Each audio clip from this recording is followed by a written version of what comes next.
Hi guys, this is Breaker, and I am back with another replay that I took from the front page of Drop.sc, and I think you guys are going to enjoy it, but let's go ahead and get this one introduced. This one is from a very on-the-rise pro player. I think you guys will agree with me.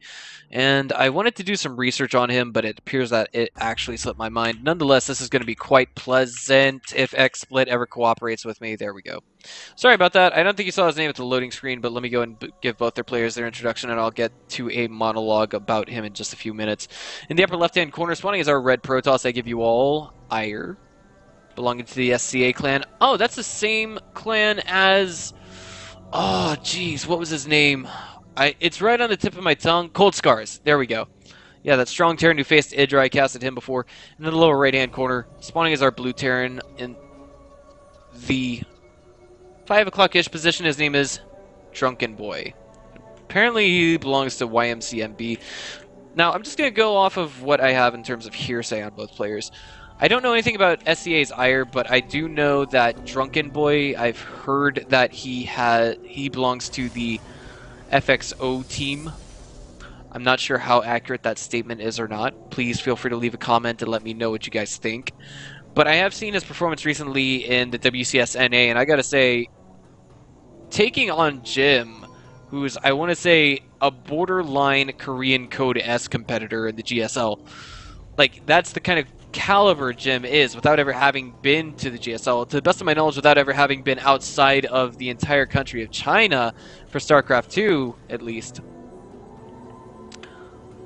We saw that Drunkenboy, that was a really, really short set between him and Jim.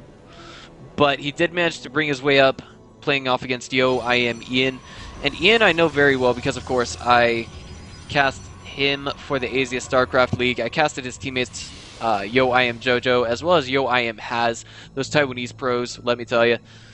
Drunkenboy is, of course, Canadian. Do not get mistaken with that. Of course, the fact that he is North American does not automatically make him American, if that makes sense. And there's one other player in that group I'm trying to think of, but he completely slipped my mind. Chinese, Taiwanese, Canadian, and Korean. And it was a long name for our Korean competitor that night in the WCS. Nonetheless, I believe Drunkenboy did manage to defeat him. But let's go ahead and see how this game unfolds. As you can see, Drunkenboy is now going for a Reaper opening. I didn't go ahead and call that out with the Vespene Geyser because, of course, I was already just a little bit too lost in my monologue, and I wasn't really keeping track of when that refinery went down. Excuse me. Cybernetics Core just now finishing up for Drunkenboy, and the question is, will he have, you know, the real thing that's going to matter in the near future is, will he have a Stalker out in time to deal with that Reaper that's on its way to his base? Presently, to the best of my knowledge, yeah, he has no scouting vision of his opponent. He has no clue what's coming at him, and I think he is perfectly aware that it should be more or less a Reaper that's coming at him. Like, it's going to be standard. He should expect this. Looks like this Zealot's going to try and get 2 last swipes on that SCV, and that SCV is basically trapped. And it looks like that Stalker is going to come out and get the last pop on it. Boom, there it is. It's like, shut up and stay out of my base. Now, Drunkenboy seeing that is going to be just a little bit hesitant to send anything into the main. But it looks like he might get a probe pick off. No, is he concerned with that? Yes, he is, actually. He's going to try and get it, but I don't think that Zealot or Stalker is going to let him do that. No, he's forced to pull the Reaper back. Nothing more than taking off the shields and doing a little bit more damage after that. And it seems that the immediate transition we're going to see from him is going to be 1 Rax Expo into Factory. People say that Drunkenboy really likes his Hellbat drops. Unfortunately, I wasn't paying attention to those particular matches in the WCSNA. I was more concentrated on the Chinese-speaking diaspora players. That would be anyone who speaks Mandarin, i.e. I am Ian or IG Jim. Of course, in Taiwan and China, they speak Mandarin as the mainstream languages. And this Reaper comes in and sees 3 gateways, 4 gateways. Ooh. So it looks like AiuR is at least trying to give off the tempo or give off the drift that he's going to be doing a lot of forward pressure with this expansion that he's taking. But here we are, the reactor going down right now. There is no armory yet, so it looks like maybe we're going to have Drunkenboy just hold off a little bit on any kind of Hellbat drop play, if not delay it for some time. As he did see that there was a significant number of gateways, losing one medevac early in the game can cause a lot of headaches to any player. And it looks like we're going to have a Starpoint follow up, and what I want to know is, what are we going to see? Is Drunkenboy maybe going to switch out that barracks with the Starport? Perhaps, but I am doubtful. There's a lot of things that a tech lab is good for. Researching tier 2 tech for mech units, or just researching STEM. But alas, we have the first medevac on its way with a Widow Mine and 6 Marines inside of it. STEM is now being researched right now, so this is, of course, indicative that we are going to have Drunkenboy go with some kind of a bio follow-up. But of course, this looks like it's going to be a delayed Hellbat drop. Why else would he be going for the armory? Oh, but these 3 stalkers, they see the medevac. They're concentrating on the Marines, not the Widow Mine. It's going to get, ooh, 1.5 of those stalkers. And Drunkenboy, even though he doesn't have STEM, he's still in a good position to cause a lot of damage here. But now, just as I say that, the Warpin comes in to try and clean up this mess. These Hellions going to run straight into the main from the Naturals angle and take down some of these stalkers. And then they're going to have a straight shot at the mineral line. Looks like these 2 Hellions are going to go straight for it. We now have Hellbats following this up, so behind this carnage that we see initially taking place, we're going to have some kind of a just absolutely deadly follow-up for our Protoss AiuR. No, double observers, that's not going to help AiuR hold his ground against Drunkenboy in the near future, unfortunately. The probe's trying to chase it down. It's not quite going to work out. The Stalkers have to really finish it off, and the Hellions get so many worker kills there. My god, I don't think I've seen worse carnage from Marines and Hellions in a long time. Really. Now, the second medevac drop is out and on its way to the Natural. He says, ooh, why am I so... Okay, yeah, a little colorful in terms of language. Let's keep it safe for work, guys.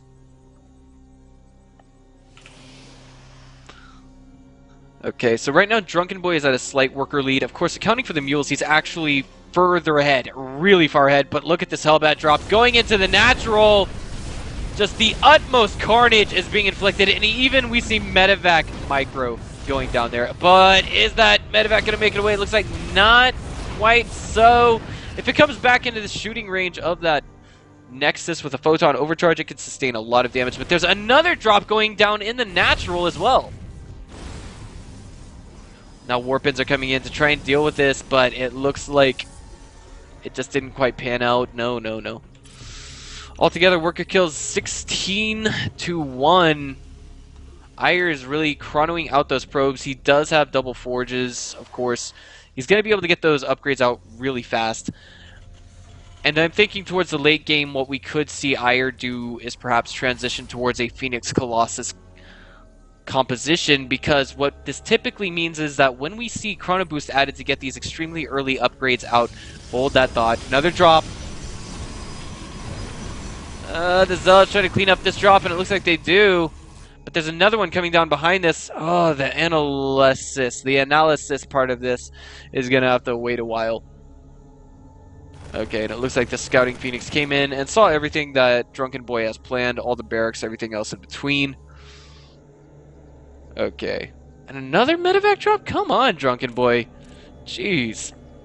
It's like he's harassment drunk. It's like he wants blood. He wants these SCVs to pop like light bulbs, and AiuR's just taking it like it's no tomorrow, like it's not going to end anytime soon.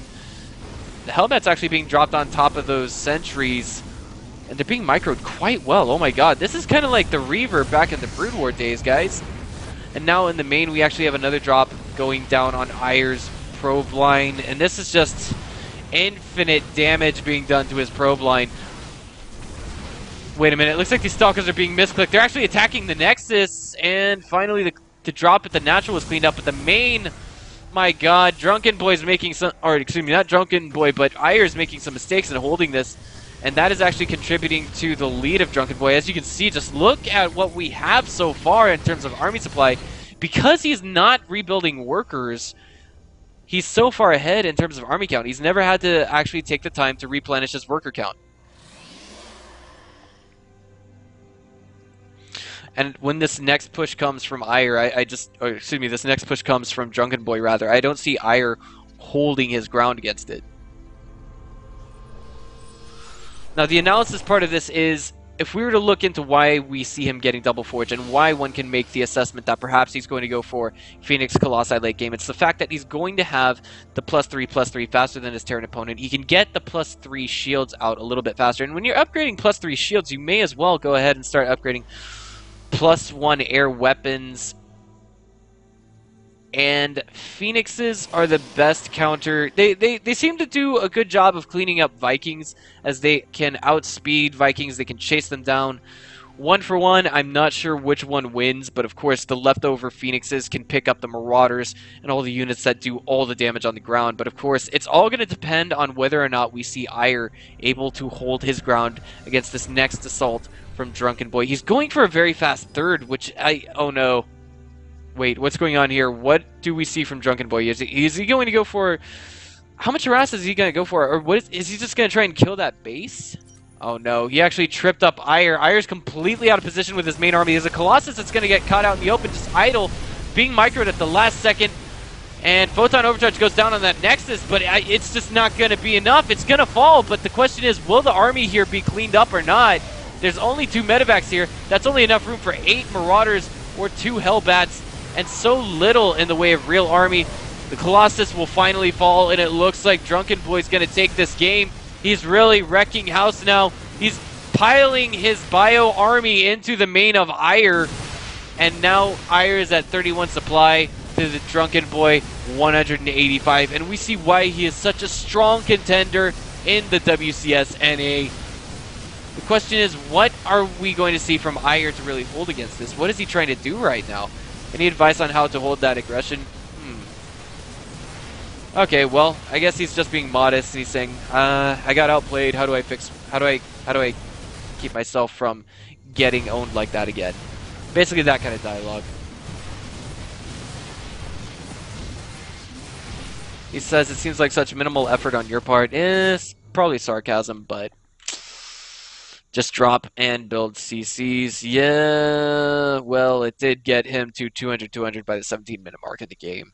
You can't win them all, but keeping an optimistic attitude all throughout one's StarCraft career is a very difficult thing to do, ladies and gentlemen. I really can't blame AiuR for being pessimistic, for being sour. I've been the same way all day today on the ladder. This is Breaker. I'll see you guys next time.